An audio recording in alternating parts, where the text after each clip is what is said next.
Good morning students. कैसे हो सब? बढ़िया, फर्स्ट क्लास, मजामा। ओके, तो हम कर रहे हैं सबसे इंटरेस्टिंग सब्जेक्ट क्वांटिटेटिव एप्टीट्यूड, और इसमें सबसे सिंपल, सबसे स्कोरिंग, सबसे इंटरेस्टिंग, सबसे practical topic mathematics of finance. तो ये हमारा कंप्लीट हो गया था मेन बुक से। 4 क्वेश्चन पेंडिंग थे और PYQ 1 to 150 ट्राई करने को दिए हुए हैं। सभी ट्राई करके आए हैं? किस किस ने ट्राई नहीं कर रखे? कहाँ तक किए हुए हैं? 50, 90। ओके, अच्छा, जिसको लगता है मैंने सबसे कम किए, कितने? 90। 90 से कम 70, 70 से कम 50, 50 से कम 50 से कम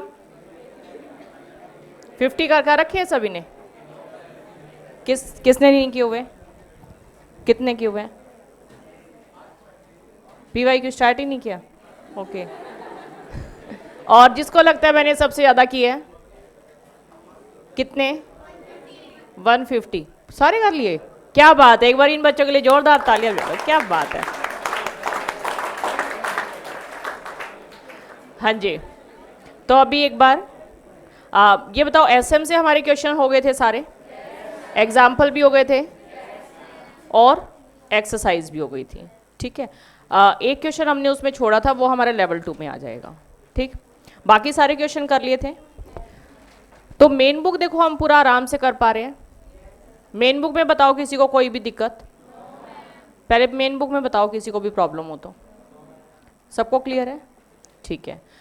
और SM के क्वेश्चन में किसी को प्रॉब्लम जो हमने ट्राई किए थे वो सबको क्लियर है?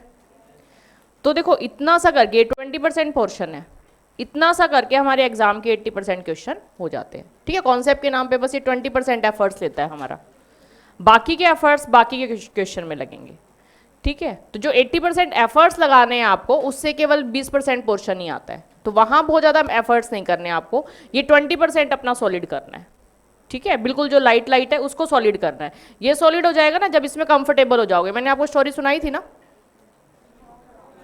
स्टोरी नहीं, मतलब वो एक स्विमिंग वाला एग्जाम्पल दिया था हाँ, सारे बच्चे नहीं थे क्या उस टाइम? किस किसने नहीं सुना हुआ? अच्छा, ये सभी स्टूडेंट सुनो। ये जो एग्जाम्पल है किसी भी प्रैक्टिकल सब्जेक्ट के लिए हमेशा एप्लीकेबल होता है, ठीक है। कोई भी प्रैक्टिकल सब्जेक्ट अगर आप इस तरीके से पढ़ोगे ना, कभी भी प्रॉब्लम नहीं आएगी, ठीक है। मैं आपको 2 सिचुएशन देती हूँ, ठीक। फर्स्ट सिचुएशन सुनो। फर्स्ट सिनेरियो है कि मुझे स्विमिंग सीखनी थी, ठीक है। इमेजिन करते जाना, आइज़ क्लोज करना चाहो आइज़ क्लोज कर सकते हो, ठीक है। इमेजिन ठीक से कर लेना। अगर आपने ठीक से इमेजिन कर लिया ना, कभी प्रॉब्लम नहीं आएगी। तो 2 सिनेरियो है। फर्स्ट, मुझे स्विमिंग सीखनी थी, ठीक है। मैंने क्या किया, इंडिया की जो सबसे बेस्ट ट्रेनर है उनसे जितनी भी डायरेक्शंस स्विमिंग के लिए हो सकती है, इंस्ट्रक्शन हो सकती है, वो सारी की सारी पूछ ली। जो बेस्ट से बेस्ट बुक आज तक स्विमिंग के लिए बनी हुई है वो पूरी बुक रट ली। एक एक चीज़ मुझे पता थी, एक एक चीज़ मैंने रट ली, और जितनी भी इंस्ट्रक्शन हो सकती थी वो सारी की सारी सुन ली। पूरी मेमोराइज थी मुझे एक एक, कहीं से भी कोई भी गड़बड़ नहीं था, ठीक है। अब मैंने क्या किया, जो प्रोफेशनल वाले स्विमिंग पूल होते हैं उसमें जाके छलांग लगा दी। अब बताओ क्या होगा मेरे साथ? डूब जाऊंगी? डूब जाऊंगी ना? या कोई ऐसा कह रहा है तैर जाऊंगी, है ना? डूब जाऊंगी, डुबा दो मुझे। हाँ जी। तो अभी ये सिचुएशन समझ में आ रही है? तो यहाँ देखो, आपने क्या किया, एक एक चीज़ सबसे बेस्ट ट्रेनर से इंस्ट्रक्शन ली हुई थी, बेस्ट बुक पढ़ी हुई थी, फिर भी जब तक आपने खुद एफर्ट्स नहीं किए, खुद उसमें तैर के नहीं देखा, तब तक आप नहीं कूद पाओगे ना, नहीं उसमें तैर पाओगे। क्लियर है? दूसरा सिचुएशन, मैंने लोकल से स्विमिंग पूल में, मतलब जहाँ मतलब एकदम छोटा सा स्विमिंग पूल था, जिसमें मैं आराम से खड़ी भी हो सकती थी और तैर भी सकती, मतलब डर वाली बात नहीं थी। ठीक है, छोटा सा स्विमिंग पूल, और उसमें बिल्कुल बेसिक इंस्ट्रक्शन के साथ स्टार्ट कर दिया। ठीक है, वहाँ थोड़े से एफर्ट्स किए, ठीक है, थोड़ी सी प्रॉब्लम आई, पर धीरे धीरे ना मैं उसमें कंफर्टेबल होने लग गई। ठीक है, 10 दिन 15 दिन 20 दिन प्रैक्टिस करते रहे और उसमें बिल्कुल एकदम कॉन्फिडेंस आ गया। ठीक है, फिर मैंने थोड़ी सी और गहरे पानी में ट्राई किया, फिर वहाँ थोड़ा सा डर लगा, अप एंड डाउन आए। ठीक है, लेकिन 2 4 5 दिन में फिर वहाँ भी कंफर्टेबल हो गए। फिर थोड़ा सा और गहरे पानी में ट्राई किया, ऐसे ट्राई करती रही 2 3 में, और फिर मैंने क्या किया, जो प्रोफेशनल वाला स्विमिंग पूल है उसमें जाके छलांग लगा दी। अब बताओ मेरे साथ क्या होगा, तैर जाऊंगी ना, अब तो कोई प्रॉब्लम नहीं है। समझ पा रहे हो? तो यही सेम सिचुएशन होती है प्रैक्टिकल सब्जेक्ट के साथ। चाहे आप कितने भी बेस्ट टीचर से पढ़ लो, कितनी भी बेस्ट बुक से पढ़ लो, कोई फ़ायदा नहीं है जब तक आपने एफर्ट्स नहीं किए। यानी कि मैटर क्या कर रहे हैं, आपके एफर्ट्स मैटर कर रहे हैं। ठीक है, हमारे करवाने से कितना भी अच्छा मटेरियल दे दे, कितने भी अच्छे तरीके से करवा दे, जब तक आप लोग एफर्ट्स नहीं करोगे ना, कोई फ़ायदा नहीं है उस चीज़ का। ठीक है, करना आपको ही पड़ेगा किसी भी प्रैक्टिकल सब्जेक्ट को। ठीक है, पता लगता है कि कहाँ प्रॉब्लम आती है, कैसे उसको फेस करना है। ठीक है, हम बता देंगे, लेकिन वो तुम्हारे किसी काम के नहीं है जब तक तुमने प्रैक्टिस नहीं किया। फिर करना कैसे है, सबसे पहले बिल्कुल छोटे छोटे बेसिक क्वेश्चन, बिल्कुल बेसिक, जिसमें तुम एकदम कॉन्फिडेंट हो जाओ। ठीक है, बिल्कुल बेसिक, जिसमें कोई भी कर सकता है, कोई डर वाली बात नहीं है उसमें। ठीक है, तो वहाँ एकदम अपना स्ट्रॉन्ग कर लो, बिल्कुल बेसिक। ठीक है, जब वहाँ कंफर्टेबल होने लग जाओ, थोड़े से हार्ड क्वेश्चन ट्राई करो। फिर वहाँ कंफर्टेबल होने लग जाओ, थोड़े से और हार्ड क्वेश्चन ट्राई करो। फिर वहाँ कंफर्टेबल हो जाओ, फिर कैसे भी क्वेश्चन आ जाए कोई प्रॉब्लम नहीं है। ठीक है, तो जो आपका प्रोफेशनल स्विमिंग पूल है, मतलब जब एग्ज़ाम होगा तो वहाँ कोई प्रॉब्लम नहीं आएगी, आपको आराम से कर पाओगे। अगर क्वेश्चन डिफरेंट भी हुआ, ठीक है, तो कोई प्रॉब्लम नहीं आएगी। समझ पा रहे हो? तो इसीलिए पहले मेरा एक ही बुक होता था, अब मैंने 3 पार्ट कर दिए इसके। ठीक है, ये इसीलिए की है। फर्स्ट पार्ट क्या है, बिल्कुल बेसिक, जो अपना मेन बुक है। ठीक है, बिल्कुल बेसिक, हल्के हल्के क्वेश्चन है, बिल्कुल बिल्कुल छोटे छोटे क्वेश्चन, बिल्कुल सिंपल सिंपल क्वेश्चन, कि आप कम से कम चैप्टर ना छोड़ के जाओ डर के कारण। ठीक है, उससे डरो ना, बिल्कुल लाइट लाइट है, कोई बात नहीं है ना, छोटा सा, थोड़ा बहुत अप एंड डाउन आएंगे, पर बहुत ज़्यादा प्रॉब्लम किसी को भी नहीं आएगी। ठीक है, तो पहले अपना मेन बुक, उसमें भी नॉन हाईलाइटेड वाला पोर्शन, वो एकदम कंफर्टेबल हो जाओ उसमें। ठीक है, जब उसमें कंफर्टेबल होने लग जाओगे, थोड़ा सा और हाई लेवल, फिर PYQ आ गई। PYQ में नॉन हाईलाइटेड वाला पोर्शन। ठीक है, नॉन हाईलाइटेड वाला पोर्शन एकदम कंफर्टेबल कर लिया। फिर जब उसमें कंफर्टेबल हो गए, थोड़ा सा और एडवांस चले जाओ, हाईलाइटेड वाला पोर्शन स्ट्रॉन्ग कर लो। जब उसमें कंफर्टेबल हो गए, फिर लेवल 2 पे चले जाओ। ठीक है, तो ये 4 स्टेप में आप पूरी प्रिपरेशन करोगे ना, तो कहीं प्रॉब्लम नहीं आएगी। समझ पा रहे हो? ठीक है, तो अपने को शुरुआत कहाँ से करनी है, बिल्कुल बेसिक से, बिल्कुल छोटी छोटी चीज़ें, बिल्कुल बेसिक, मतलब छोटे छोटे फॉर्मूले वो डायरेक्ट पुट हो जाए, इतना सही करना है। जब उसमें कंफर्टेबल हो जाओगे ना, अपने आप कॉन्फिडेंस आएगा आपको अंदर से। फीलिंग जब तक ना आए ना कि अब तो कर देंगे ये चैप्टर आराम से, वो फीलिंग अपने आप आती है। तुम महसूस करना, जब आप लगातार कोई चीज़ पढ़ोगे ना, तो एकदम से अंदर से आने लग जाएगा कि अब तो कर लूँगा आराम से। ठीक है, तो जब तक वो फीलिंग ना आए ना, तब तक आगे नहीं बढ़ना नेक्स्ट स्टेप पे। ठीक है, फिर नेक्स्ट स्टेप PYQ, उसको कंफर्टेबल करो कि ये क्वेश्चन तो आराम से हो जा रहे हैं। ठीक है, जब उसमें कॉन्फिडेंस आ जाए, फिर थोड़ा सा और एडवांस हाईलाइटेड में अपनी कमांड करो, हाईलाइटेड में कंफर्टेबल हो जाओ, फिर लेवल 2 पे जाना है। ठीक है, तो इस तरीके से तैयारी करोगे, कहीं पे भी आपको प्रॉब्लम नहीं आएगी, आराम से कैसा भी क्वेश्चन आ जाए, फिर उसके बाद कोई प्रॉब्लम नहीं आएगी। ठीक है, समझ पा रहे हो सभी? कैसे प्रिपरेशन करना है, सबसे पहले क्या स्ट्रॉन्ग करना है, बेसिक। तो इसीलिए मैं फॉर्मूले बार बार बुलवाती हूँ, ये बेसिक है, बस इतना सही होता है किसी चैप्टर का। ठीक है, बिल्कुल वो बेसिक छोटे छोटे क्वेश्चन, मतलब जो डायरेक्ट फॉर्मूले में पुट हो जाए। ठीक है, वो बेसिक से क्वेश्चन कर लिए, उसमें कंफर्टेबल हो जाओ। ठीक है, उसमें एकदम कॉन्फिडेंस आ जाए ना जब आपको, हाँ ये तो कर पा रहे हैं आराम से, फिर जाना है आपको PYQ। ठीक है, समझ रहे हो? तो ये आप अपनी कॉन्सेप्ट नोटबुक में जो पेज छुड़वाए ना, वहाँ पे नोट कर लो कि तैयारी करनी कैसे है। और ये इसी सब्जेक्ट के लिए नहीं है, किसी भी प्रैक्टिकल सब्जेक्ट पे एप्लीकेबल है। जैसे अकाउंट हो गया, ठीक है, उसमें भी सबसे पहले क्या करो, बिल्कुल बेसिक, मतलब आपको बस पता होना चाहिए कि इस चैप्टर का ओवरव्यू क्या है, मतलब इस चैप्टर में क्या क्या पढ़ाया जा रहा है, बिल्कुल बेसिक बेसिक चीज़ें। ठीक है, फिर थोड़ा सा कहीं पे अटकते हैं जा जिस पॉइंट पे, फिर वो थोड़े से हार्ड क्वेश्चन ट्राई करो, फिर थोड़े से और एडवांस क्वेश्चन, फिर एक्स्ट्रा हार्ड। ठीक है, इस तरीके से करोगे कभी प्रॉब्लम नहीं आएगी। सीधा ही आपने एडवांस कर दिया ना तो डूबोगे। ठीक है, चैप्टर छोड़ के बैठ जाओगे, या छोड़ेंगे, रह नहीं देते हैं। ठीक है, लेकिन ये तरीका होता है, फिर कभी भी डर नहीं लगेगा किसी भी सब्जेक्ट से। क्लियर है? और अपने आप को इम्प्रूव करना है। मान लिया अगर आप 20 नंबर ला रहे हो टेस्ट में भी, मैं ये बता देती हूँ, कई बार बच्चे क्या बोलते कि टेस्ट में नंबर नहीं आ रहे, कोई दिक्कत नहीं है, बट वो आपके होने चाहिए, ठीक है, आपके होने चाहिए। स्टार्टिंग में अगर मान लिया आपके 20 नंबर आए 80 में से, मान लेते हैं 20 से आपको 30 तक जाना है नेक्स्ट टेस्ट में, 30 से 40 तक जाना है, अपने आप को इम्प्रूव करना है, ठीक है, किसी से भी कंपेयर नहीं करना, किसी साथ वाले के लिए नहीं पढ़ रहे हो आप, अपने आप को इम्प्रूव करना है। 2-2, 3-3%, 4%, 5% अब आप अपने आप को इम्प्रूव करते जाओ, ठीक है, तो आप डेफिनेटली पहुंच जाओगे आगे। लेकिन अगर आपने ऐसा किया, एक बार मैं टेस्ट की भी गाइडलाइंस आपको देनी थी, वो रह गई थी ना तुम्हारे बैच में, ठीक है, तो एक बार टेस्ट के बारे में भी मैं बता देती हूँ, ठीक। ये बात समझ में आ रही है सभी को? पहले एक बार ये वाली पहला पॉइंट नोट कर लो कि अपने को तैयारी करनी कैसे है। सबसे पहले किसको स्ट्रॉन्ग करना है? मेन बुक को, then PYQ non highlighted, then PYQ highlighted, and then level 2, ठीक है। फिर कहीं से भी क्वेश्चन आ जाए कोई दिक्कत नहीं आएगी। हाँ जी, ये बात नोट कर ली आप लोगों ने?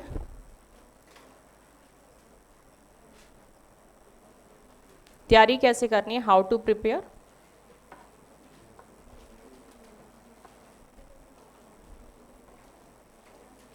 सबसे पहले main book non highlighted, then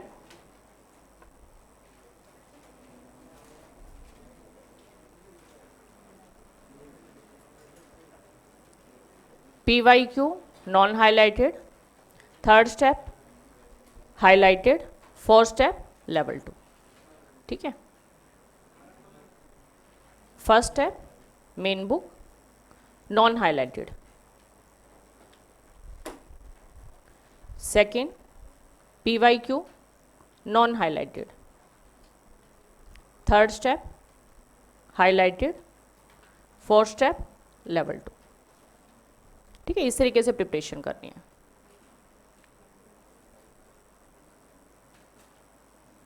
कर लिया नोट? अच्छा, अब एक बार टेस्ट के बारे में और बात कर लेते हैं। टेस्ट, ये बताओ कि टेस्ट किस लिए होता है? हाँ, टेस्ट किस लिए होता है? किस लेवल पे हम, है ना? टेस्ट होता है सेल्फ इवेल्युएशन, है ना। ये बताओ क्या मुझे दिखाने के लिए आप टेस्ट दे रहे हो कि मैम के आगे इमेज अच्छी बन जाएगी 80 आउट ऑफ 80? Yes ma'am. नालायक हो, टेस्ट इसलिए नहीं होता है, ठीक है। टेस्ट होता है कि आपने जो चैप्टर पढ़ा उसमें से कितना % सीखा, ठीक है, आप अपने आप को जज कर रहे हो बस, ठीक। हमें दिखाने के लिए, मैनेजमेंट को दिखाने के लिए नहीं होता है। क्लियर है? तो पहले तो ये बात ठीक से विजुलाइज कर लो कि अपने को टेस्ट देना किस लिए है, ठीक है। अभी तो तुम्हारे बेसिक कॉन्सेप्ट ही क्लियर नहीं है कि टेस्ट देते क्यों हैं। टेस्ट पेरेंट्स, मैनेजमेंट या टीचर के लिए नहीं होता है, टेस्ट आपके लिए कि आपने उस चैप्टर से कितना सीखा। समझ आ रहे हैं? ठीक है, तो पहले तो ये बात लिखो कि टेस्ट किस लिए देते हैं। तो टेस्ट के साथ में लिखो self evaluation. Test is for what? Self evaluation.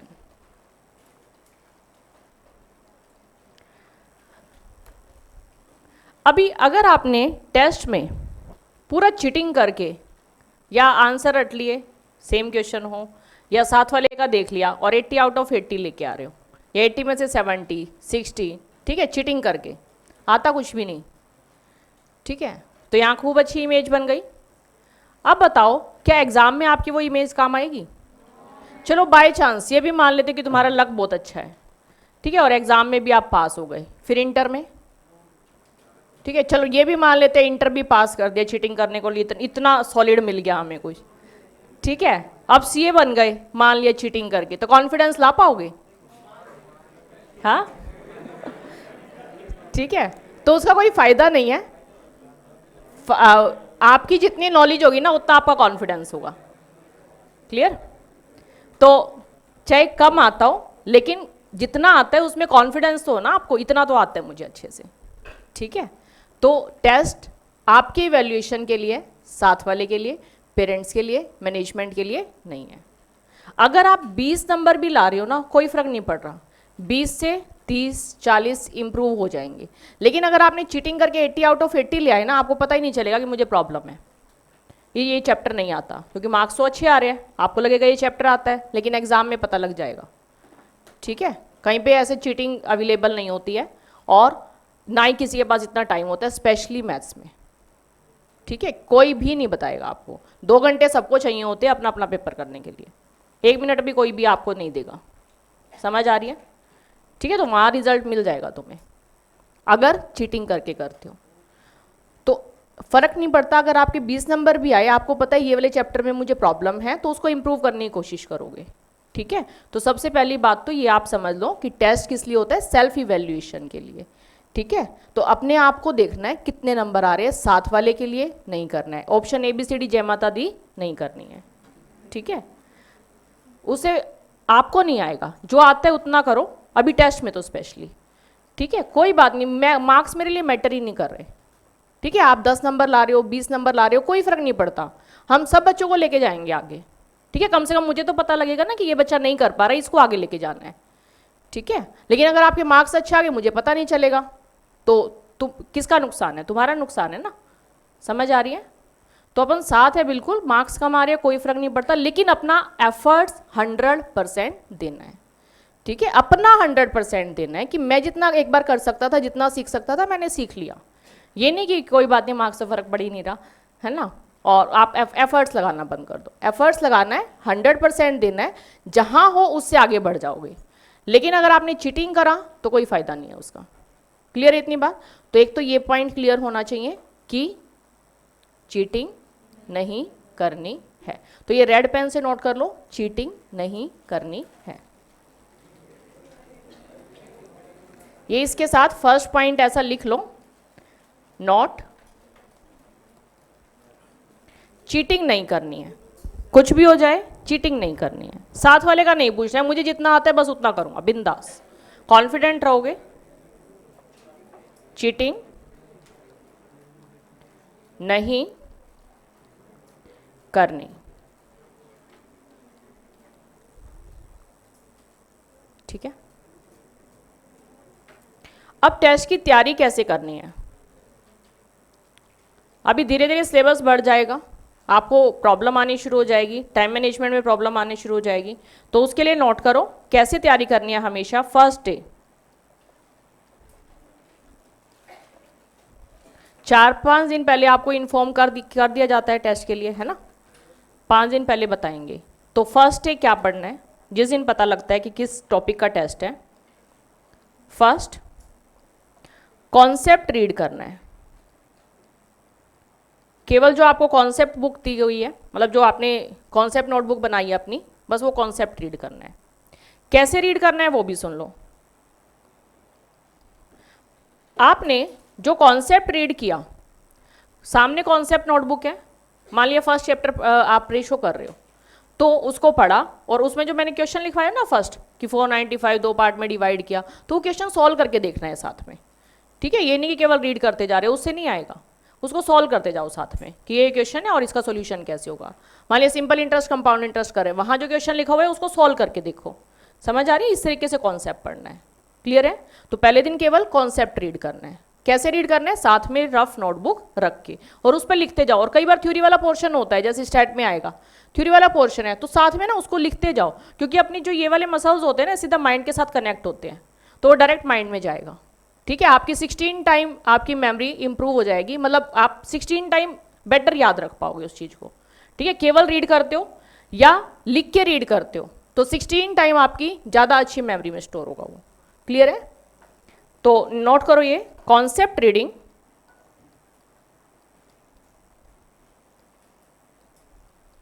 With rough notebook.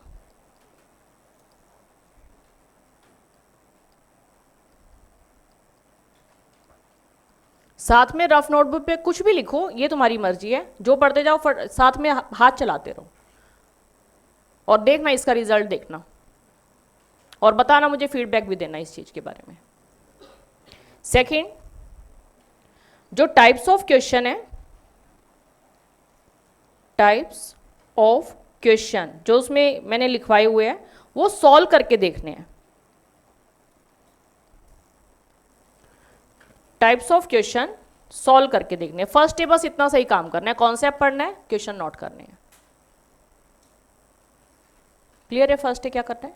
Okay, next लिखो सेकेंड डे। अब थोड़ा सा है ना गैप दे रहे हैं, गैप देने से क्या होता है, जो हमने पहले दिन पढ़ा है ना, और हमारी नींद पूरी हो जाएगी अगले दिन, मतलब सो के ना वो सारा माइंड में स्टोर हो जाता है। पता है इस बात का? हमने जो भी पढ़ा फर्स्ट डे, आपने एक दिन का गैप दे दिया, तो जो एक बार नींद ले ली ना आपने 8 घंटे के बीच में या 6 घंटे की, जितना भी टाइम आपको मिला, तो उसमें वो माइंड में स्टोर हो जाता है डाटा। ठीक है, क्लियर है? तो गैप देना जरूरी है। फर्स्ट डे कॉन्सेप्ट पढ़ लिया, वो माइंड में स्टोर हो जाएगा। फिर अगले दिन क्या करना है, लिखो विदाउट हाईलाइटेड क्वेश्चन करने हैं।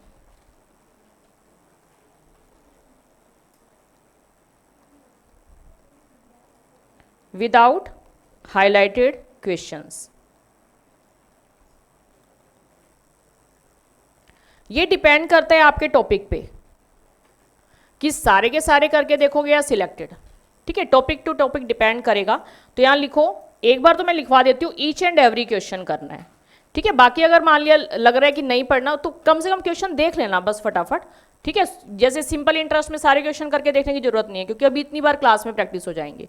लेकिन फर्स्ट चैप्टर उसका ईच एंड एवरी क्वेश्चन करना पड़ेगा, तो ये डिपेंड करता है चैप्टर टू चैप्टर, मैं बताती जाऊंगी उसके बारे में। लेकिन अभी लिखो each and every question test के टाइम पे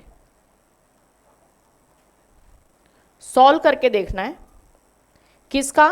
नॉन हाईलाइटेड मेन बुक का प्लस PYQ। और यहां आपको एक काम करना है, आपके जो भी डाउट आए सर्कल योर डाउट।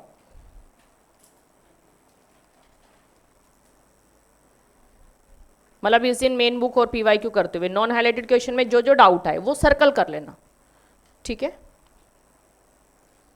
ये आपकी यूटी के टाइम पे हेल्प करेंगे। जो अभी मेहनत करोगे ना आप टेस्ट के टाइम पे, ये मेहनत आपकी यूटी के टाइम पे आपका टाइम सेव करेगी। Circle your doubts. Next, third day.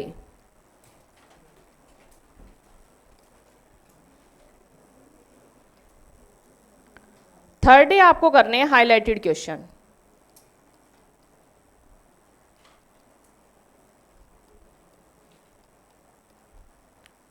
Plus जो आपकी यहां पे इस लेवल पे प्रॉब्लम्स आई थी, वो प्रॉब्लम भी ट्राई करनी है 2 टाइम्स।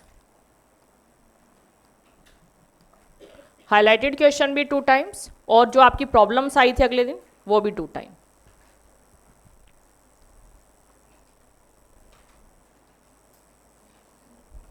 दो स्टेप में करने हैं। फर्स्ट स्टेप में हाईलाइटेड क्वेश्चन देख के कर लो, मतलब जहां पे आपने किए होंगे ना हाईलाइटेड वाली एक सेपरेट नोटबुक बनाई हुई है, देख के करो क्वेश्चन। ठीक है, कैसे कैसे है, साथ में कॉपी पेस्ट करते जाओ, मतलब वहां से देखो और सॉल्यूशन समझते जाओ और साथ के साथ करते जाओ। कॉपी पेस्ट करना है, ठीक है, समझते हुए करना है। तो यहां पे लिख लो कॉपी पेस्ट, लेकिन समझते हुए। ठीक है, कॉपी पेस्ट हाईलाइटेड क्वेश्चन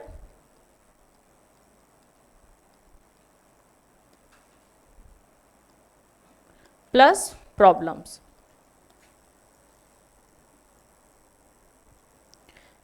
जब इतना हो जाए दूसरी बार फिर खुद से ट्राई करो। एक बार देख देख के कर लिया तो उसी टाइम सीखा है तो काफी माइंड में रहेगा, उसी टाइम दोबारा इमीडिएट ट्राई कर लो। ठीक है, तो वो पक्का हो जाएगा। और कॉन्सेप्ट वगैरह पहले दिन कर ही रखा होगा, बेसिक क्वेश्चन कर ही रखे होंगे, तो वो देखना आप अपने आप हो जाएंगे क्वेश्चन। ठीक है, अब बहुत वर्स्ट सिनेरियो ले लेते हैं कि आपसे फिर भी नहीं हुए।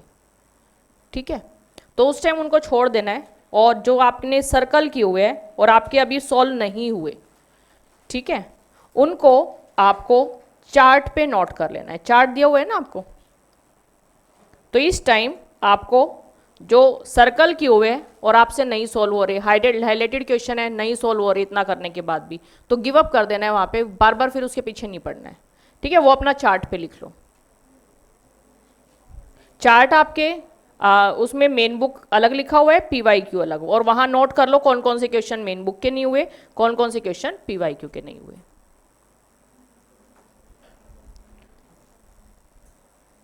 और अपना परसेंटेज फाइंड आउट कर लो। परसेंटेज फाइंड आउट करना आता है, मेन बुक कितना परसेंट आ गया और PYQ कितना परसेंट आ गया। ठीक है, तो आपको पता लग जाएगा कितना परसेंट चैप्टर मुझे आता है। क्लियर यहाँ तक? मेन बुक, PYQ और अपना परसेंटेज फाइंड आउट करो। अभी साथ आपका यहाँ तक नहीं छोड़ूंगी मैं। ये जो मेन बुक और PYQ आपने एक चार्ट में क्वेश्चन लिखे होंगे, तो ये पूरा चार्ट आपका बन जाएगा लास्ट तक।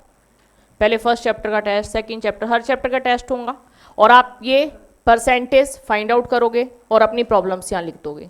लास्ट में वो चार्ट मुझे दे देना, ठीक है? तो जो भी आपकी मेन बुक में प्रॉब्लम है, जो भी आपकी PYQ में प्रॉब्लम है, वो मैं सोल्व करा दूंगी।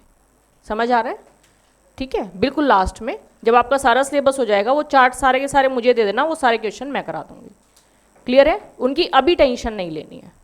क्लियर है? फर्स्ट फेज में उनकी टेंशन नहीं लेनी है। फर्स्ट फेज में बिल्कुल बेसिक कर लिया आपने, अपना 100% दे दिया। नहीं हो रहा उसके बावजूद भी वो लिख के रख लो, ताकि माइंड मैनेजमेंट रहे कि मुझे चैप्टर इतना आता है, ठीक है? और फिर वो क्वेश्चन मुझे दे दो, फिर अपन साथ में कर लेंगे। समझ आ रही है? ठीक है, हाँ जी। नेक्स्ट लिखो फोर्थ डे।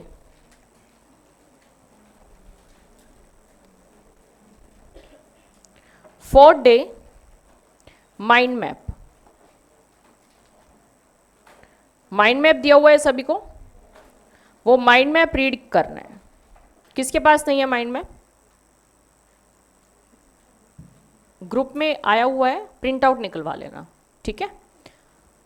माइंड मैप का प्रिंट आउट निकलवा लेना। माइंड मैप रीड करना है, केवल जिस चैप्टर का टेस्ट है उसका माइंड मैप रीड करना है।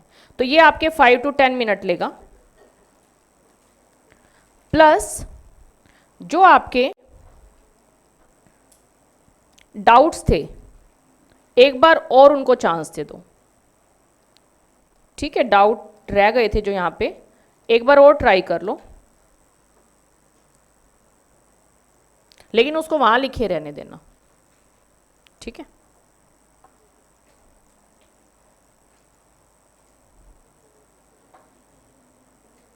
पेपर का पैटर्न आपको पता है क्या? पेपर का पैटर्न पता है? एक बार वो भी बता देती हूँ, नोट कर लो। ये कर लिया नोट? ये 4 दिन का पता लग गया कैसे तैयारी करनी है। 5वें दिन नहीं करनी, एक दिन पहले नहीं करना। उस दिन तो बस थोड़ा बहुत अगर रिवाइज करना है तो बात अलग है, लेकिन ये 4 दिन ठीक तरीके से तैयारी करनी है। तो बताओ क्या समझ में आया? सबकी आवाज आनी चाहिए। फर्स्ट डे क्या करना है? फर्स्ट डे क्या करना है? कॉन्सेप्ट रीड करना है, ठीक है? बिल्कुल बेसिक बेसिक आ जाएगा आपको। सेकेंड डे क्या करना है? नॉन हाईलाइटेड, ठीक है? Next day highlighted question, next day mind map और उसको थोड़ा सा रिवाइज कर लिया, ठीक है? इस तरीके से तैयारी करनी है। नेक्स्ट लिखो। अभी जो आपका एग्जाम होता है उसका पैटर्न पता है आप लोगों को? किस किस को नहीं पता? ओह, चलो। आपका जो पेपर होता है एक्चुअल एग्जाम, उसमें टोटल आपको कितना टाइम मिलता है? 2 आवर्स मिलते हैं। 2 आवर्स यानी कि 120 मिनट। तो ये 120 मिनट में आप 20 मिनट सेपरेट कर लो और 100 मिनट अलग। ये 20 मिनट किस चीज़ के? वो बार बार आप लोगों से सिग्नेचर करवाएंगे, 4 बार करवाएंगे सिग्नेचर, ठीक है? तो आपने अगर क्वेश्चन पढ़ रखा होगा, मान लिया सीटिंग अरेंजमेंट का इतना बड़ा क्वेश्चन होता है, आपने पढ़ लिया, 1 मिनट लगाया उस पर, और फिर वो सिग्नेचर करने लग दोबारा पढ़ना पड़ेगा, तो हो गया ना 1 मिनट वेस्ट, ठीक है? तो इस तरीके से थोड़ा बहुत टाइम वेस्ट होगा आपका। फिर उसके अलावा ये 20 मिनट किस चीज़ के है? आपको पता है आपके एग्जाम में ऑब्जेक्टिव टाइप पेपर है, 4 सर्कल आएंगे, ठीक है? ऑब्जेक्टिव पेपर, ये बात पता है? पेपर आपका ऑब्जेक्टिव है, सब्जेक्टिव नहीं है, कहीं लिखना नहीं है कुछ भी, OMR शीट फिल करनी है। और मजे की बात यह है कि ये किससे फिल करनी है? पेंसिल से फिल करनी है। इतनी बात पता है? किस किस को नहीं पता थी? ओके, ये OMR शीट पेंसिल से फिल करनी है, पेन से फिल नहीं करनी, 20 नंबर आपके काट लिए जाएंगे, ठीक है? या फिर कंप्यूटर चेक ही नहीं करेगा, कंप्यूटराइज चेक होते हैं पेपर, कंप्यूटर चेक ही नहीं करेगा, रिजेक्ट हो जाएगा, ठीक है? तो क्या रफ करके? नहीं, एक बार जो फिल कर दिया वो कर दिया। अगर 2 सर्कल ऐसे आधा वो कर रखा होगा ना, उसको भी नहीं मानेगा, ठीक है? क्या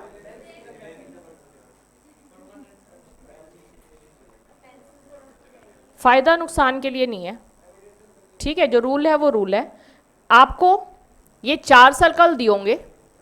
अब ये सर्कल अगर आपने ऐसा फिल कर दिया, मान लेते हैं जल्दबाजी में ऐसे फिल हो गया, ठीक है, ये ऐसे फिल हो गया, रिजेक्ट। कंप्यूटराइज चेक होते हैं, रिजेक्ट हो जाएगा। जरा सा भी बाहर गया, रिजेक्ट। या कई बार देखो ऐसे थोड़ा सा बाहर निकल जाता है ना, रिजेक्ट। या बीच में से थोड़ा सा फिल करना रह गया, रिजेक्ट। समझ आ रही है? तो ये OMR शीट ठीक से फिल करना आना चाहिए। तो इसकी प्रैक्टिस अभी आप टेस्ट के टाइम पे करोगे। क्लियर है? तो ये OMR शीट ठीक से फिल करनी है। ये जो आपका सर्कल है, इसको बिल्कुल ठीक तरीके से ऐसे घुमा के अंदर की तरफ, और ये कंप्लीट ऐसे। तो इस तरीके की प्रैक्टिस करनी है। तो ऐसे सर्कल पहले आउटलाइन बनाओ और फिर अंदर ठीक से फिल करो। तो एक सर्कल में 3 से 4 सेकंड लग जाती है। ठीक है, अब बताओ ऐसे ऐसे कितने क्वेश्चन है? 100 क्वेश्चन है।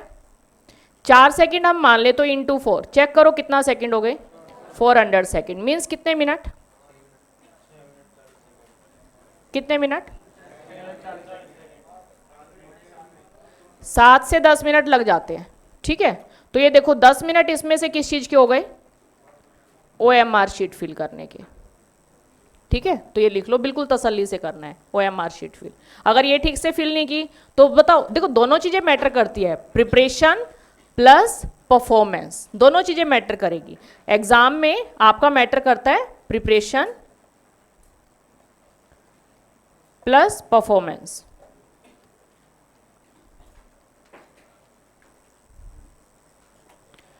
अगर आपने प्रिपरेशन बहुत अच्छी कर ली, बहुत ही अच्छी प्रिपरेशन कर ली, लेकिन आप वहां परफॉर्म नहीं कर पाए। परफॉर्म कैसे नहीं कर पाए? मान लिया आप कैल्सी भूल गए हो। ठीक है, क्या क्या सिचुएशन आती है वो एक बार मैं लिखवा देती हूं। कैल्शियम भूल जाते हैं,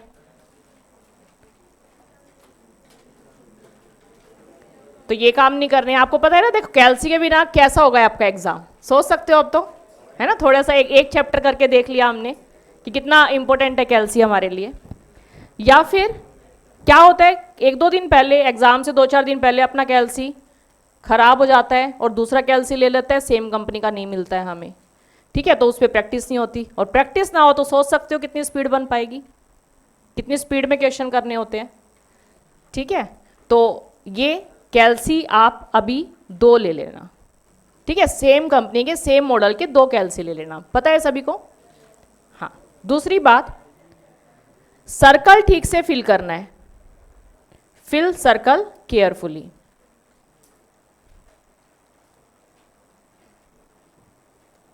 अगर आपने ठीक से सर्कल फिल नहीं किए तो एग्जामिनर को क्या पता, है ना, वो तो नहीं बता कर पाएगा ना कि तुमने आता है या नहीं आता है। वो कंप्यूटराइज चेक होंगे, वो रिजेक्ट कर देगा। ठीक है, फिल सर्कल केयरफुली। तीसरी गलती जो बच्चे करते हैं, OMR शीट लास्ट में फिल करते हैं। ठीक है, कि पहले पूरा पेपर सॉल्व कर लेते हैं, लास्ट में OMR शीट फिल कर लेते हैं। तो 1-2 बच्चों के साथ ऐसा हुआ है, क्योंकि देखो जो इंटेलिजेंट बच्चा होगा उसी के साथ ज़्यादा प्रॉब्लम होती है ये, क्योंकि पूरा पेपर आता होता है, पूरा पेपर सॉल्व करेगा, लास्ट में OMR शीट। अब एक बच्चे के साथ क्या हुआ, यहाँ 90-95 आराम से आ रहे थे उसके। ठीक है, लास्ट में क्या हुआ कि उसका OMR शीट फिल करना रह गया। ठीक है, 10-12 क्वेश्चन ही फिल कर पाया, हो गया फेल। तो प्रिपरेशन तो अच्छी थी बट वहाँ परफॉर्म नहीं कर पाया, तो कोई फायदा हुआ? तो दोनों चीज़ें मैटर करेगी, प्रिपरेशन प्लस परफॉर्मेंस। ठीक है, तो इस बात का ध्यान रखना है, OMR शीट साथ के साथ फिल करते जाओ। कब फिल करना है? नहीं तो 1 या सवा घंटे के बाद डेफिनेटली फिल कर लो।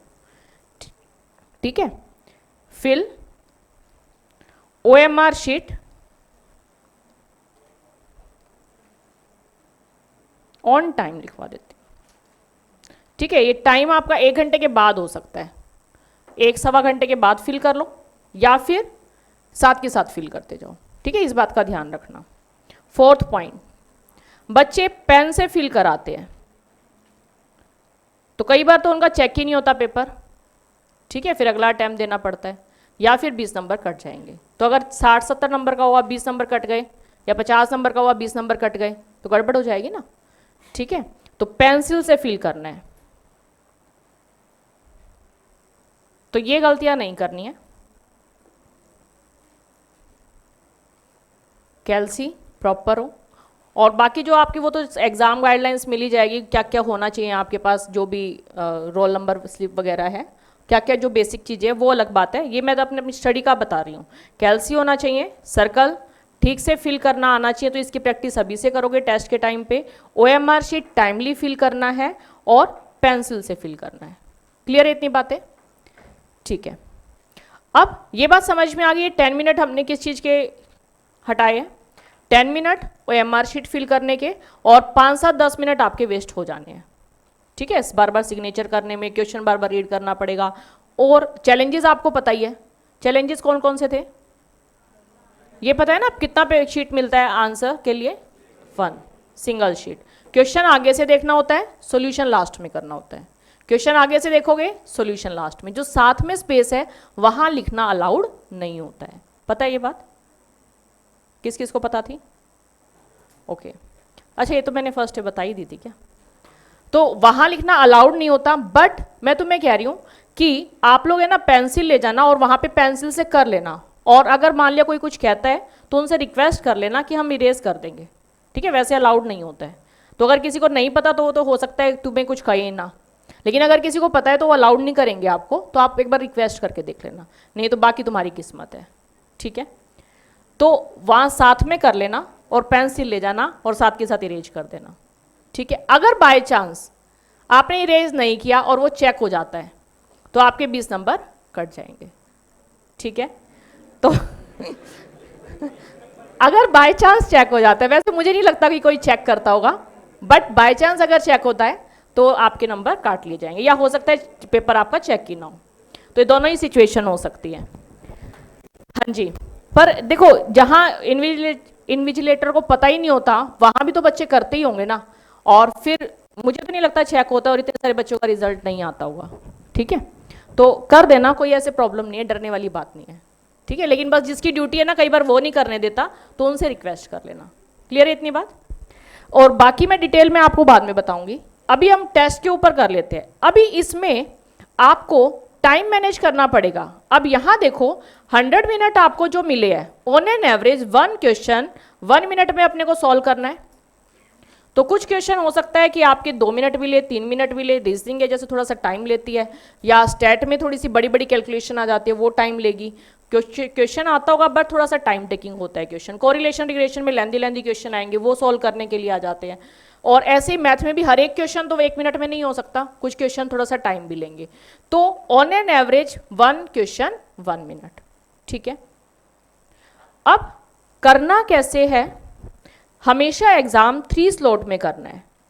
ठीक है, तो ये 3 स्लॉट में कैसे करना है एग्जाम पॉइंट ऑफ व्यू से वो बाद में डिस्कस कर लेंगे, कितनी देर किसको देना है।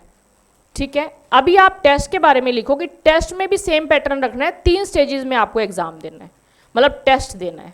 ठीक है, फर्स्ट लिखो टेस्ट के लिए, पहले टेस्ट की गाइडलाइंस लिखवा देती हूं कि टेस्ट में भी फिर आपको 3 स्लॉट में करना है। पहली बात कोशिश करना है अभी टेस्ट के टाइम पे, तो क्योंकि सब चैप्टर अलग अलग होते हैं और कईयों में तो एक पेज में पॉसिबल नहीं है।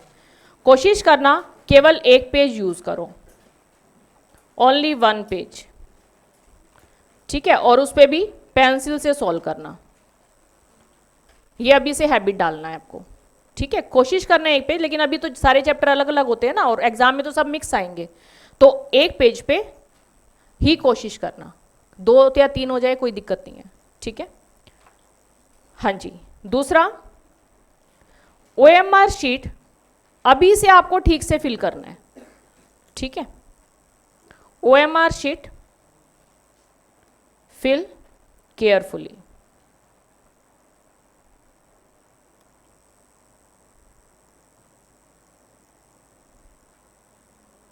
अभी अपना टेस्ट का लगभग पैटर्न रहेगा 80 क्वेश्चन 80 मार्क्स, और आपको 80 मिनट से तो ज़्यादा ही टाइम मिल जाएगा। ठीक है, लगभग पैटर्न ये रहेगा, तो लगभग 1.5 घंटा भी मिल जाता है, 2 घंटे भी मिल जाते हैं, डिपेंड करता है। तो आप ये मान के चलो कि 80 क्वेश्चन 80 मार्क्स 80 मिनट, यानी कि ऑन एन एवरेज एक क्वेश्चन के लिए 1 मिनट, ऐसा आप अपना पैटर्न मान के चलना। तो इसमें ये बताओ कि अगर हम 1.5 घंटा मान ले तो 1.5 घंटे में कितने मिनट हो जाएंगे? कितने? 90 मिनट। तो लगभग एग्जाम जैसा पैटर्न बन जाएगा, है ना। 10 मिनट अलग कर ले, 80 क्वेश्चन 80 मार्क्स 80 मिनट, है ना। तो इस टाइप का बन जाएगा। तो 1.5 घंटे में ही पेपर सॉल्व करना है। उसको कैसे करना है? 3 स्लॉट में। फर्स्ट 3 स्लॉट्स में फर्स्ट 5 मिनट रीडिंग टाइम, वैसे से अलग से नहीं मिलता है, जो आपके सब्जेक्टिव पेपर है उसमें अलग से 15 मिनट मिलते हैं रीडिंग टाइम के, बट इसमें कोई अलग से रीडिंग टाइम नहीं मिलता है ऑब्जेक्टिव में। 2 घंटे मतलब 2 घंटे है, उसमें सब कुछ आ गया, रीडिंग टाइम, सिग्नेचर, सब कुछ इसी में इंक्लूड है। 15 मिनट रीडिंग टाइम मिलेगा, कुछ पोर्शन होने लग गया शायद अब, वो डिपेंड कर, तो मुझे इसमें तो नहीं पता फाउंडेशन में है या नहीं है। फाउंडेशन में ऑब्जेक्टिव है, सब्जेक्टिव पेपर में, अकाउंट में वो तो बता देंगे तुम्हें, कुछ कुछ पैटर्न चेंज हुआ हो, तो पहले तो पूरा सब्जेक्टिव था। ठीक है, हाँ जी। 5 मिनट रीडिंग टाइम, हाँ जी। ये जो 5 मिनट रीडिंग टाइम है, इसमें करना क्या है? इसमें जो छोटे छोटे क्वेश्चंस है, अभी से प्रैक्टिस वही करनी है, एग्जाम में भी वही पैटर्न फॉलो करना है आपको। जो छोटे छोटे क्वेश्चन है, क्योंकि आपको पता है ना पेपर मिक्स आएगा, ये बात पता है। ये नहीं कि पहले आपका मैथ आएगा, फिर आपका रीजनिंग आएगा, फिर आपका स्टैट आएगा, ऐसा नहीं आता। कोई क्वेश्चन मैथ का, कोई स्टैट का, कोई रीजनिंग का, इस तरीके से मिक्स पेपर आता है। ठीक है, तो 5 मिनट आपको रीडिंग टाइम देना है, और फटाफट जो बिल्कुल छोटे छोटे क्वेश्चन है, जैसे थ्योरी होती है, पूरा पेपर जब करोगे तो कुछ थ्योरी वाले क्वेश्चन होंगे वो डायरेक्ट हो जाते हैं, तो वो छोटे छोटे क्वेश्चन कर लिए, या फिर कई डायरेक्ट शॉर्टकट ट्रिक लग जाती है, या छोटी छोटी कैलकुलेशन होती है समटाइम किसी क्वेश्चन में। तो यहाँ छोटे छोटे क्वेश्चंस करने हैं, जो देखने में भी छोटे हो, सॉल्व करने में भी छोटे हो, वो वाले क्वेश्चंस करने हैं। ठीक है, और आपको आइडिया लग जाएगा कि किस टाइप के क्वेश्चन कहाँ पर है, कि टीवीएम किधर है, एमसीडी किधर है, एसटीडी किधर है, तो इस टाइप का थोड़ा सा आइडिया लग जाएगा। तो अभी से प्रैक्टिस रखना है टेस्ट के टाइम पे भी। तो टेस्ट के टाइम पे 5 मिनट फटाफट पेपर का ओवरव्यू ले लो, और किस किस कौन कौन सा कॉन्सेप्ट जो हमने पढ़ा था, डायरेक्ट क्वेश्चन कौन से जो हमने पढ़ रखे हैं, और डिफरेंट कौन से, इतना तो पता लग ही जाएगा ना पेपर देख के। ठीक है, तो ये आपको करना है 5 मिनट रीडिंग टाइम। इतनी बात समझ में आ गई? 5 मिनट देने हैं। सेकेंड स्लॉट, आपको केवल 1 घंटे में पूरा पेपर कंप्लीट करना है, 1 आवर में। 5 मिनट तो यहाँ चले गए, टारगेट रखना है 1 घंटे में, मतलब बिल्कुल टाइम देख के 1 घंटे के अंदर 80 क्वेश्चन करने हैं, ये टारगेट होना चाहिए। ठीक है, 1 घंटे में 80 क्वेश्चन जो आता है, 1 hour complete paper, complete test solve. कौन सा पोर्शन? जो आता है। इस टाइम पे एक सिंगल क्वेश्चन भी ऐसा नहीं करोगे जो आपको जरा सा भी डाउटफुल है, या जिसमें फॉर्मूला रिमाइंड करने में आपको एफर्ट्स लग रहे हैं, एक बिल्कुल भी टाइम नहीं लगाओगे। ठीक है, तो इस 1 घंटे में जो भी आपको आता है वो करना है, जो नहीं आता वो नहीं करना है। ठीक है, और इसके बाद पहले OMR शीट फिल करनी है, इसको बल्कि थर्ड स्टेप ही बता दूं, नहीं यहीं पे लिख लो, OMR शीट फिल करनी है। ठीक है, एग्जाम में भी ऐसी, जब हमारी जो आता है लगभग 1.25 घंटे में हो जाएगा वो। ठीक है, 15 मिनट रीडिंग टाइम, उसके बाद 1 घंटा सॉल्व करने का जो आता है। ठीक है, फिर उसको एक बार आराम से फिल कर लो ठीक से। अच्छा, वो भी ना फिल करने में कई बच्चे ये गड़बड़ भी करते हैं, 1 के कॉरस्पॉन्डिंग 2 का आंसर लिख दिया, 2 के कॉरस्पॉन्डिंग कुछ और। ठीक है, कई बार इस टाइप की गड़बड़ी भी हो जाती है, तो देख के ना 1 का आंसर 1 के कॉरस्पॉन्डिंग, 2 का आंसर 2 के कॉरस्पॉन्डिंग। तो यहाँ पे ये बात भी लिख लो। 5th पॉइंट, OMR शीट में ऑप्शन कॉरस्पॉन्डिंग। ठीक है, यानी कि अगर जैसे 1 है तो 1 का आंसर 1 वाले में फिल करना है। ये भी बहुत सारे बच्चे गड़बड़ करते हैं, बाद में पता चलता है जब वो, मतलब क्या बोलते हैं उसको, नहीं रिजल्ट तो ठीक है, हाँ रीचेकिंग के लिए जब वो करते हैं तब पता चलता है कि ये तो आता था लेकिन गड़बड़ गलत जगह पे फिल कर दिया। ठीक है, तो ये गड़बड़े भी हो जाती है। तो 1 के कॉरस्पॉन्डिंग 1, 2 के कॉरस्पॉन्डिंग 2, 3 के कॉरस्पॉन्डिंग 3, केयरफुली फिल करना है। ठीक है, यहाँ बहुत बच्चे गड़बड़ करते हैं। तो जो पहले किसी ने गड़बड़ कर दी, हिस्ट्री का यही तो मतलब होता है ना, जो पुराने तुम्हारे सीनियर्स ने गलतियाँ कर दी वो तुम गलतियाँ ना करो। ठीक है, तो उन्होंने तो 6 महीने भुगत के फिर पता चला उनको, तो तुम्हें डायरेक्ट पता चल रही है ये बातें, तो सीखना है उनसे। ठीक है, हाँ जी, सेकंड स्लॉट समझ में आया। 1 घंटे के बाद OMR शीट फिल करना है। थर्ड, 25 मिनट्स या जो भी टाइम बचेगा, क्योंकि जरूरी नहीं ना 25 मिनट बचे, 10 मिनट, 15 मिनट, जो भी टाइम बचा उसमें फिर वो ट्राई कर लो जो नहीं आता था। तो अगर वो ना भी हुआ तो कोई ऐसा लॉस नहीं होगा आपका, ठीक है। तो 25 मिनट में वो ट्राई करना है जो आपने नहीं किया था, या हार्ड क्वेश्चन है, जो थोड़ा सा लेंदी क्वेश्चन है, वो उस टाइम पे कर लो, ठीक है। तो ज़्यादा लॉस नहीं होगा आपका। तो इस टाइम पे करना है हार्ड क्वेश्चन।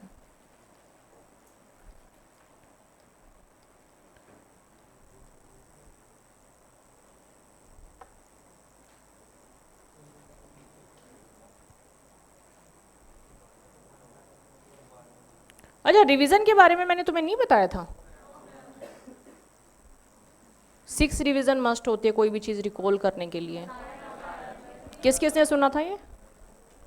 नोट नहीं करवाया था? नोट नहीं करवाया था? ओके, ये भी नोट करो जो ये 3 पेज छुड़वाए हुए हैं।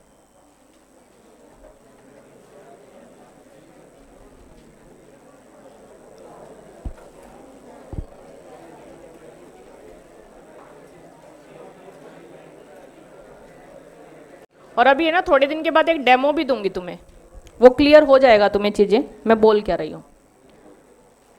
चलो, या अभी भी ले सकते हैं डेमो। तो थोड़ा सा x की वैल्यू 4 की पावर 1/3 माइनस 4 की पावर माइनस 1/3। तो आपको याद है शॉर्टकट कैसे सॉल्व करना था? एक बार मेरे को नहीं बताना, फटाफट अपने माइंड में सोचो कि क्या करना था। मुझे नहीं बताना, एक बार मैं क्वेश्चन लिख देती हूँ। 4 की पावर 1/3 माइनस 4 की पावर माइनस 1/3। शॉर्टकट किया था हमने इसके लिए, ठीक है। तो क्या किया था एक बार अपने माइंड में सोचो, अपने माइंड में, और अपना अपना टाइम नोट करो कितनी देर में माइंड में आ रहा है।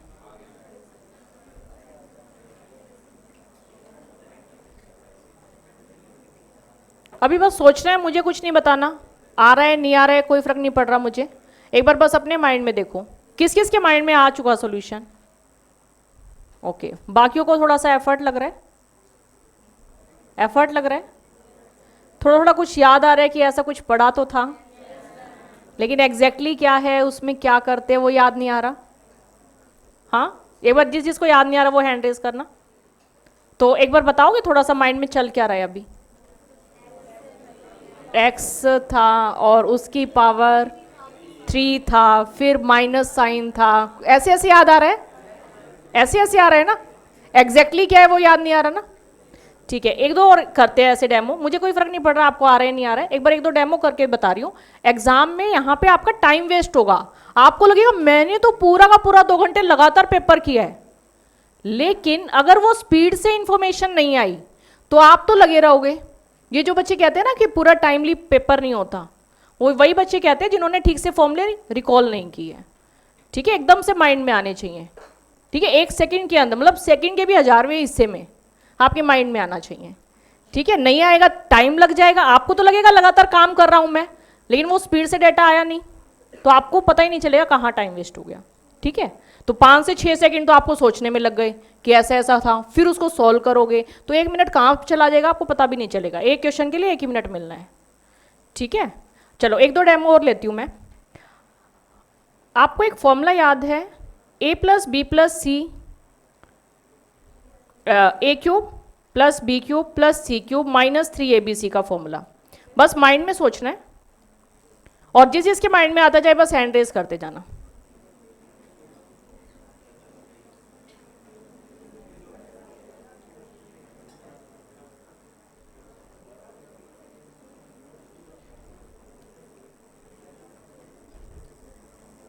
आ गया?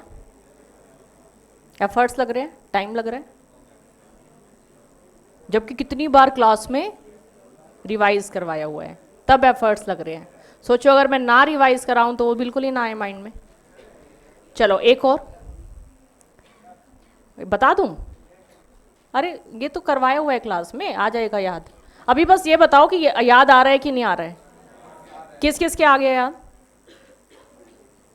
ओके, थोड़ा सा टाइम लग रहा है, और जिनको याद नहीं आ रहा एक बार वो हैंड रेज करना, उनके माइंड में क्या चल रहा है, मतलब कैसी पिक्चर आ रही है, क्या चल रहा है। तो कुछ कैसी भी पिक्चर जो भी चल रही है एक बार वो बता दो, कि कुछ कुछ ऐसा था, कुछ कुछ वैसा था, वो बताओ एक बार। लास्ट फॉर्मूला था, इतना तो याद आ रहा है, इस वाले पेज पे लास्ट से 8th फॉर्मूला था ये, है ना। हाँ, इतना तो याद आ रहा है। आगे क्या था, कुछ जीरो जीरो बाद में बन जाता है, इसके जैसा एक और फॉर्मूला था, इतना तो याद आ रहा है, पर ये क्या था वो याद नहीं आ रहा। ऐसा ही कुछ चल रहा है। एफर्ट्स लग रहे हैं ना, एफर्ट्स लग रहे हैं ना, एफर्ट्स दिखा रही हूँ तुम्हें। तुम्हें तो लग रहा है मैं लगातार काम कर रहा हूँ, माइंड लगातार चल रहा है, बट एफिशिएंटली काम नहीं कर रहा। ठीक है, आपका टाइम लग जाएगा, आपको पता भी नहीं चलेगा। ठीक है, तो एकदम एकदम क्लिक करने चाहिए आपके फॉर्मूले। ठीक है, और दिखाती हूँ डेमो, और धीरे धीरे और जब आगे बढ़ोगे ना और दिखाऊंगी तुम्हें। ठीक है, एक फॉर्मूला, जब हमारे कुछ इस टाइप का क्वेश्चन था, a की power x is equal to b की power y is equal to c की पावर z, और एक रिलेशन गिवन था y square equal to x z, या कुछ इस टाइप का रिलेशन दे रखा हो, कुछ इवेल्युएट करना हो, किस किस के माइंड में आ गया? ओके, ये तो पूरा रटवा दिया था क्या? अच्छा चलो फिर इसको भूल जाओ, कुछ और सोचते हैं। A cube minus b cube factor form, जिसके माइंड में आता जाए हैंड रेज करते जाना। A cube minus b cube factor form,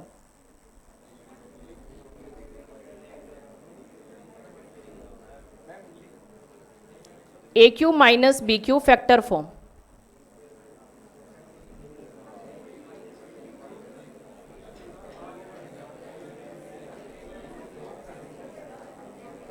कितना टाइम लग रहा है ना, सेकंड काउंट करते जाओ अपना।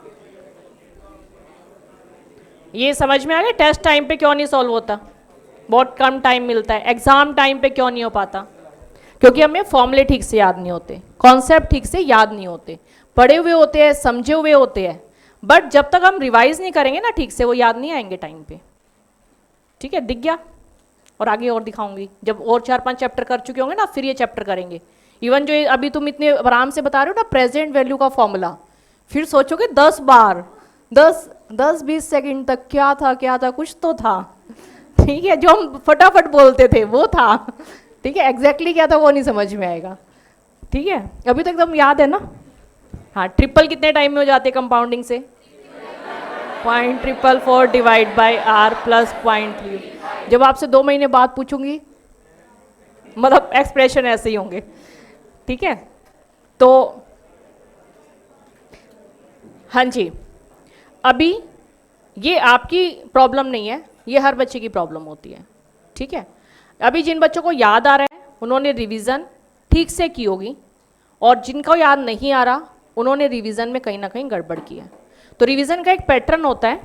अच्छा, आपको ये बात पता है कि कोई भी चीज़ जब हम 21 टाइम्स कर लेते हैं तो वो हमारे सबकॉन्शियस माइंड में चली जाती है। पता है किस किस को पता है? ये ऑटोमेटिक मोड पे चली जाती है ना। शुरू में जब हम साइकिलिंग सीखते हैं कितने एफर्ट्स लगते हैं, जब हम ड्राइविंग सीखते हैं कितने एफर्ट्स लगते हैं, लेकिन धीरे धीरे ऑटोमेटिक मोड पे चला जाता है ना। एफर्ट्स तो हम अभी भी कर रहे हैं बट वो ऑटोमेटिक मोड पे चले गए। ठीक है, अब ये बताओ आपका सिलेबस एक बार करना तो इतना मुश्किल है, 21 टाइम पॉसिबल है? तो ऑटोमेटिक मोड पे तो नहीं जाएगा।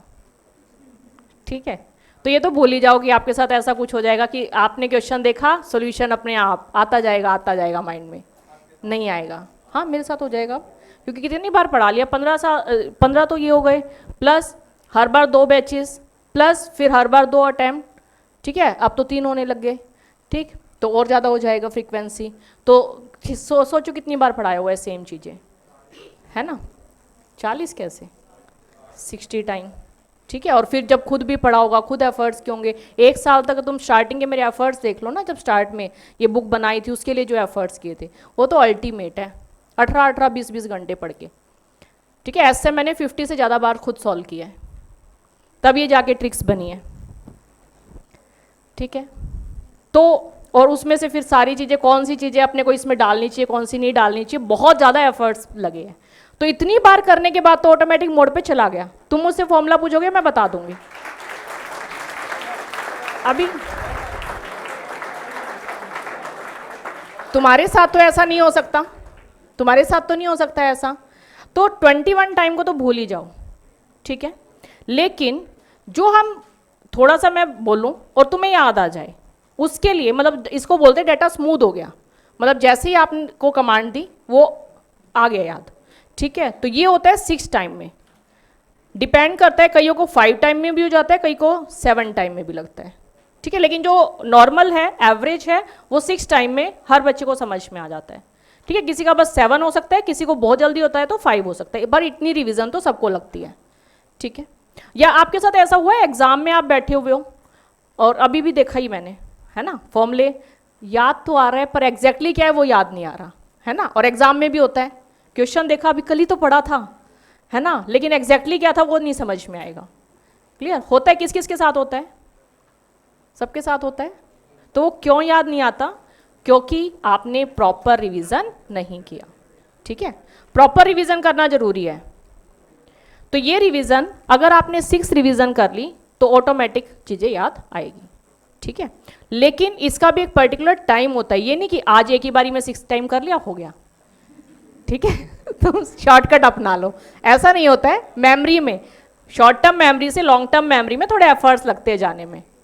ठीक है, शॉर्ट टर्म मेमोरी हो गई कि आज याद किया कल तक याद रहे, वो होती है short term memory. Long term memory आज याद किया, अब जैसे ABCD है, बताओ आपको याद है, क्योंकि वो लॉन्ग टर्म मेमोरी में चली गई, है ना। अब मैं तुम्हें 8th क्लास का कोई चैप्टर पूछ लूँ, वो याद है, नहीं याद ना, क्योंकि वो लॉन्ग टर्म मेमोरी में नहीं गया। ठीक है, क्या कह रहे हो, हाँ, एन स्वर व्यंजन, अच्छा स्वर व्यंजन याद है, स्वर व्यंजन कह रहे हैं, क्या खे गया गेड है क्योंकि वो तो आगे काम नहीं पड़े, वो शायद तुम्हारी मेमोरी में नहीं होंगे। किस किस की मेमोरी में है, बहुत कम बच्चों की मेमोरी में होंगे, लाइन वाइज याद नहीं होंगे। लाइन वाइज किस किस को याद है, बहुत कम बच्चे हैं, है ना, क्योंकि वो बार बार रिपीट नहीं किया आपने। हाँ जी, ये बात तो समझ में आ गई ना, बार बार रिपीट करने से ही जाएगा लॉन्ग टर्म मेमोरी में। अच्छा 1 to काउंटिंग आती है 100 तक, A to Z आता है सभी को, सभी को आता है ना, इसमें तो कोई डाउट नहीं है, यानी कि आपकी मेमोरी तो ठीक ठाक है ना, शॉर्ट टर्म मेमोरी भी ठीक है और लॉन्ग टर्म मेमोरी भी ठीक है।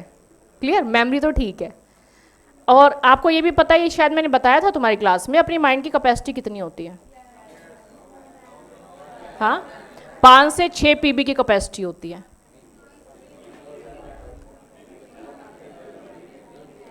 ये बता देती हूँ इसके बारे में भी थोड़ा सा। 1024 MB बताओ किसके इक्वल होता है, 1 GB। और 1 GB में कितना डेटा स्टोर होता है ये आपको पता है, 1024 GB 1 TB। ठीक है, कितना डेटा स्टोर होता है आप सोच सकते हो, 1024 GB 1 TB के इक्वल, 1024 TB 1 PB। डेली हम अपने माइंड में 5 PB तक डेटा स्टोर कर सकते हैं, इतनी कैपेसिटी है। ठीक है, बशर्ते उसमें सही चीज हो। ठीक है हाँ जी, तो समझ में आया अपने माइंड की कैपेसिटी, कैपेसिटी समझ में आ रही है।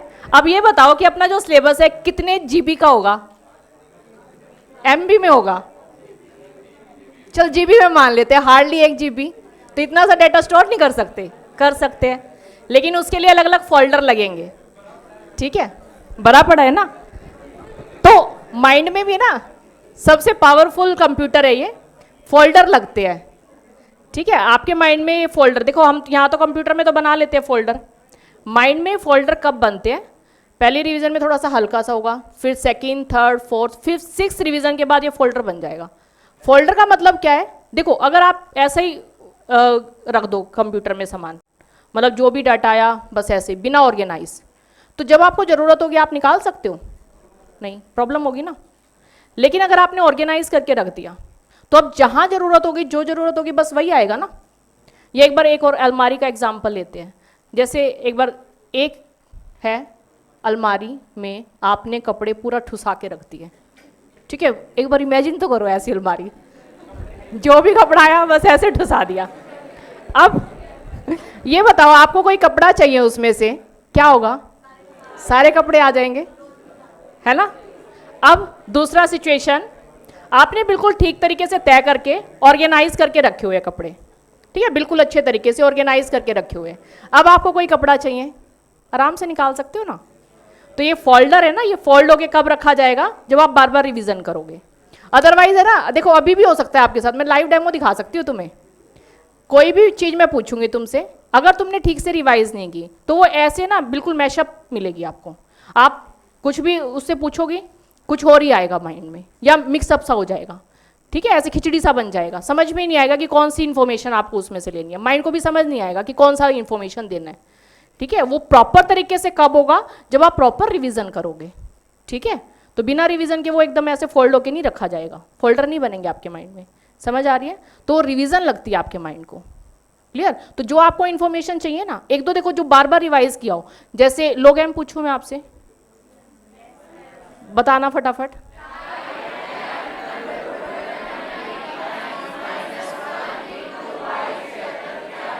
सभी के माइंड में आ गया? तो कितनी बार रिवाइज कर लिया वो फोल्डर बन गया। ठीक है, अब एक और पूछूं आपसे, लोग ए की पावर एम बी की पावर एन,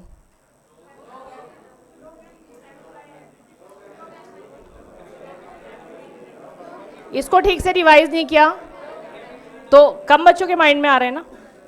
किस किस के माइंड में आ गया? क्वेश्चन नहीं समझ में आया? ओके, क्वेश्चन है लोग ए की पावर एम बी की पावर एन, जिस चीज के माइंड में आ जाए हैंड रेस करते जाओ। बाकियों को थोड़े एफर्ट लग रहे हैं, लग रहे हैं ना? नहीं आया ना एकदम से माइंड में, क्योंकि वो अभी खिचड़ी बना हुआ है। तो आप ऐसे अपने आप को है ना एनालाइज कर सकते हो, खिचड़ी है या फोल्डर बन गया है, खिचड़ी है या फोल्डर बन गया है। ठीक है, खिचड़ी है अभी तो, हाँ, तो अभी चेक कर सकते हो, यानी कि ठीक से अभी प्रॉपर रिवीजन नहीं हो रखी। ठीक है, तो जब तक प्रॉपर रिवीजन नहीं है खिचड़ी मिलेगा, वो तुम्हें समझ में नहीं आएगा। लेकिन अगर ठीक से रिवीजन है, आप किस किस के माइंड में आ गया,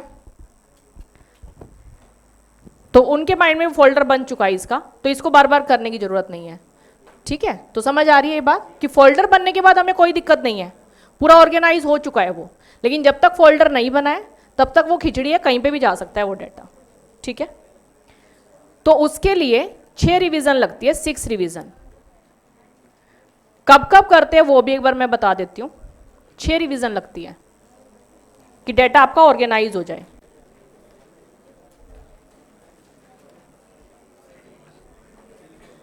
हाँ, ये नोट करना है, जो आपके स्टार्टिंग में 3 पेज छुड़वाए थे, आप लोगों ने किया हुआ है नोट ना? ये तो अभी लिखवाया नहीं। 6 रिवीजन लगती है।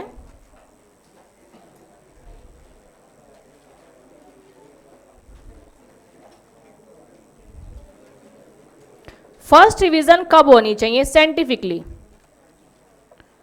फर्स्ट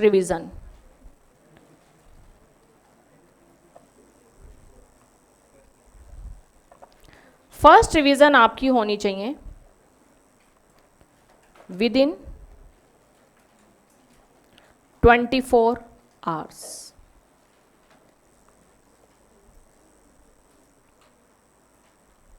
अगर 24 आवर्स के अंदर आप कोई चीज़ रिवाइज नहीं करते, जो भी आपने देखा है, सुना है, समझा है, आपने अगर 24 आवर्स के बीच में रिवाइज नहीं किया, मतलब उसको फिर से नहीं देखा, तो ऑटोमेटिक, क्योंकि अपने माइंड को डिलीट करनी पड़ती है, मेमोरी डेली डिलीट करता है, तो 70% डाटा ऑटोमेटिक डिलीट हो जाता है। डिलीट का मतलब समझते हो? उसको आप वापस से रिकॉल नहीं कर सकते, क्या पढ़ा था, क्या सुना था, कुछ भी याद नहीं आएगा, डिलीट हो जाएगा मेमोरी से। ऑटोमेटिक डिलीट होता है, जब भी हम रात को सोते हैं ऑटोमेटिक मेमोरी डिलीट होती रहती है। ठीक है, जो लगता है ना माइंड को काम की नहीं है, रिवाइज नहीं की गई, वो डिलीट कर देगा। ठीक है, जो काम का इंफॉर्मेशन है बस वही डाटा रखेगा। ठीक, अब ताकि ये वैल्यू ये 70% आपका डिलीट ना हो, अगर आपने 24 आवर के अंदर रिवाइज कर लिया फिर भी डिलीट होगी। ठीक है, फिर कितना डिलीट होगी? केवल 30%। अगर आप रिवाइज कर लेते हो तो केवल 30% डिलीट होगी, लेकिन अगर आपने रिवाइज नहीं किया तो 70% डिलीट हो जाएगी।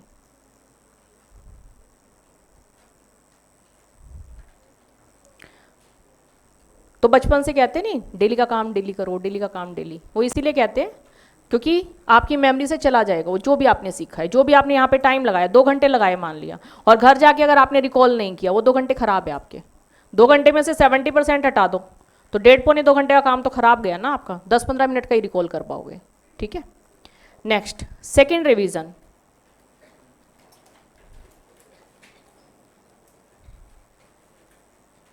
सेकेंड रिवीजन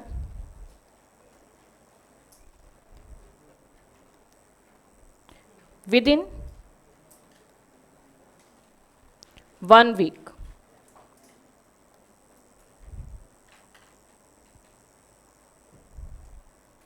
थर्ड रिवीजन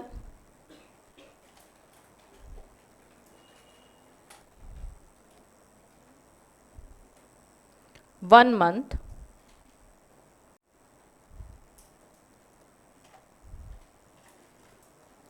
अब देखो 1 वीक और 1 मंथ, ये वाली रिवीजन तो हम नहीं कराते हैं, ठीक है।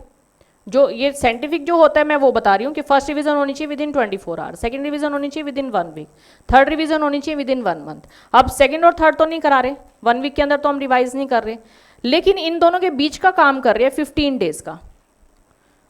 तो जैसे ही चैप्टर कंप्लीट होता है उसके लगभग 10, 12, 15 दिन के अंदर आपका टेस्ट हो जाता है, तो रिवाइज हो गई ना सेकेंड टाइम, ठीक है।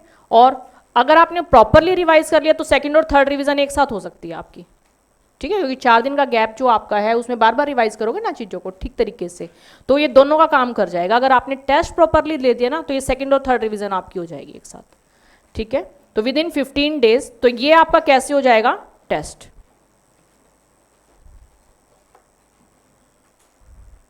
तो टेस्ट आप अपनी रिवीजन के लिए करो, मैनेजमेंट, पेरेंट्स, मुझे दिखाने के लिए मत दो, ठीक है। आपकी ये जो सेकंड और थर्ड रिवीजन है ना, ये एक साथ करनी है, 2 काम एक साथ करने हैं, तो इसके लिए करोगे ना तो आपको प्रॉब्लम नहीं आएगी, प्रॉब्लम नहीं तो आपको ही आनी है, ठीक है। तो यहाँ पे ये बात लिख सकते हो, test is not for parents, management और teacher, test is for my evaluation, ठीक है। तो यहाँ पे ये रिवीजन आपको ठीक तरीके से हो जाए इसके लिए ये test, clear. Next revision, fourth revision,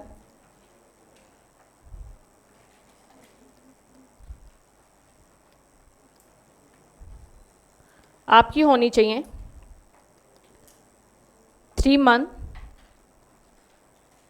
with in 3 months.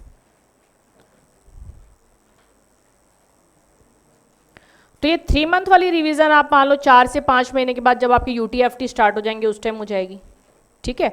और प्लस एक रिवीजन मैं लूंगी तुम्हारी, ठीक है। जैसे सिलेबस होगा तो रिवीजन क्लास में एक बार और रिवाइज हो जाएगी वो सारी की सारी चीज़ें, सारे के सारे चैप्टर, तो ये 4th रिवीजन आपकी यहाँ पे हो जाएगी, ठीक है। और 5th और 6th रिवीजन जब भी उससे थोड़े दिन पहले और प्लस एग्जाम डे, तो डिपेंड करता है कि अगर किसी का 1 साल में एग्जाम है तो वो उससे थोड़ा सा पहले, और अपना जैसे 8 या 9 महीने में होता है तो उससे थोड़ा सा पहले, ठीक है। तो वो डिपेंड करता है। तो 5th और 6th रिवीजन लास्ट टाइम पे, तो 5th रिवीजन और 6th रिवीजन, तो ये तो जो 6th रिवीजन होती है ना ये तो होनी चाहिए 1 day before, 6th revision 1 day before. और ये जो 6th रिवीजन होती है ना ये most most most important, 6th revision ये मोस्ट मोस्ट मोस्ट इंपोर्टेंट। अगर आपने 6th रिवीजन नहीं की, यानी कि एक दिन पहले आपने रिकॉल नहीं किया चीजें, केवल 20% चीजें ही याद रहेगी आपको, ठीक है। लेकिन अगर ठीक से रिवीजन कर ली फिर भी बोलोगे 80% चीजें रिकॉल कर पाओगे। तो लास्ट मोमेंट रिवीजन मस्ट होती है, क्योंकि उससे लगभग है ना आपने 1 महीना पहले यूटीएफटी दी होंगे तो सारी चीज़ें भूल जाओगे, 20-22 दिन में कुछ और सब्जेक्ट पढ़ रहे होगे तो सारी चीज़ें भूल जाओगे, ठीक है। तो लास्ट मोमेंट रिवीजन मस्ट है। इसको कैसे करना है मैनेज, ये लगभग 18 से 22 घंटे बच जाते हैं आपके, 18 से 24 घंटे, तो उसमें क्या क्या कितनी देर क्या क्या पढ़ना है वो सारा का सारा मैं आप लोगों को बना के दूंगी और तरीके से, ताकि मिनिमम टाइम में मैक्सिमम आउटपुट दे पाओ, ठीक है। तो ये लास्ट मोमेंट रिवीजन मस्ट है और इसके लिए मैं अलग से आप लोगों को बता दूंगी कैसे रिवाइज करना है और क्या क्या चीज़ें पढ़नी है क्या नहीं पढ़ना है, ठीक है। तो ये वाली सबसे ज़्यादा जरूरी है और ये आपकी हो जाएगी 5th रिवीजन यूटी और एफटी, यूटी और एफटी, ठीक है। ये ठीक से दे देना। तो देखो ये 5-6 रिवीजन बिल्कुल अगर सिस्टमेटिक तरीके से चलते हो तो ऑटोमेटिक हो जाएगी ना, साइंटिफिकली भी हो जाएगी। जो साइंटिफिक वे है उसमें अगर डेली होमवर्क डेली करते हो, देखो फर्स्ट रिवीजन कब हो जाएगी किससे, daily homework daily. Second revision कब हो जाएगी, सेकंड और थर्ड रिवीजन के बीच का टेस्ट प्रॉपरली, ठीक है। तीसरा रिवीजन जब मैं रिवीजन कराऊंगी, फोर्थ रिवीजन यूटीएफटी के टाइम पे, फिर फिफ्थ रिवीजन आपकी 1 डे बिफोर एग्जाम। तो अगर इस तरीके से 5 रिवीजन ठीक से कर ली ना, तो आपको डेफिनेटली सारे के सारे क्वेश्चन याद आ जाएंगे जो भी आपने किए हैं, ठीक है। तो प्रॉपरली रिवीजन कर लेना। तो ये स्टेप भी नोट कर सकते हो। तो यहां से अपने को सीखने को क्या क्या मिला, फर्स्ट लर्निंग लिख लो इसको, लर्निंग क्या मिली,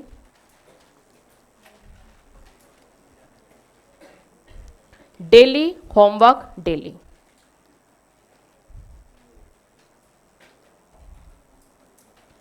daily homework, daily.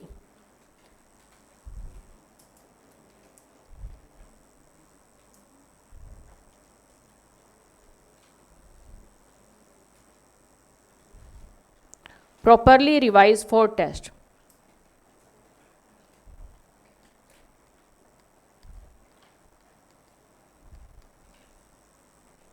Third revision class लगानी है। कई बच्चे ना यहाँ पे छोड़ देते हैं, ये रिवीजन क्लास नहीं लगाते, क्योंकि मैं बिल्कुल बेसिक कराऊंगी तो वो है ना, कई स्टूडेंट नहीं लगाते ठीक से, तो उनको प्रॉब्लम आती है बच्चों को। जो मतलब अच्छे बच्चे भी रिवीजन क्लास लगाते हैं ना, अच्छा रिजल्ट गया है अभी तक, जो पास्ट एक्सपीरियंस है जिन्होंने लगाई है बहुत अच्छा फीडबैक गया है। तो रिवीजन क्लास ठीक से लगा लेना।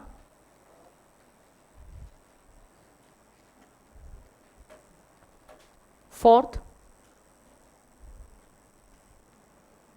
यूटीएफटी प्रॉपरली,